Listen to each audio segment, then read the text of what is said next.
கிருஷ்ணகிரி திருவண்ணாமலை தேசிய நெடுஞ்சாலையில் கோவிலுக்கு செல்லும் வாகனங்களை நிறுத்தி லஞ்சம் வாங்கிய ஐவே பெட்ரோல் போலீஸ் ஆயுதப்படைக்கு மாற்றம்.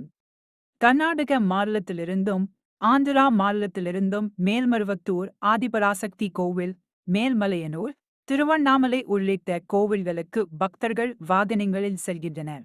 கிருஷ்ணகிரி மாவட்டம் மத்தூர், ஊத்தங்கரை, சிங்காரப்பேட்டை வழியாக செல்வது வழக்கம். இந்த நிலையில் நேற்று அமாவாசை என்பதால் கர்நாடக மாநிலத்திலிருந்தும் ஒசூர், கிருஷ்ணகிரி சுற்று வட்டார பகுதிகளிலிருந்தும் மத்தூர் வழியாக சுவாமி தரிசனம் செய்ய பக்தர்கள் அதிகளவு டிராவல்ஸ் வாகனங்கள் சென்று கொண்டிருந்தனர்.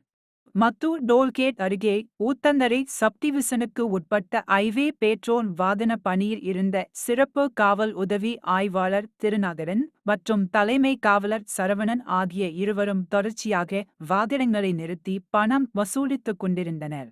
இதை அங்கே கவனித்த இளைஞர்கள் சிலர் தங்களது கைபேசியின் வீடியோ எடுத்து சமூக வலைதளத்தில் வெளியிட்டனர். இந்த வீடியோ சமூக வலைதளத்தில் வைரலானது.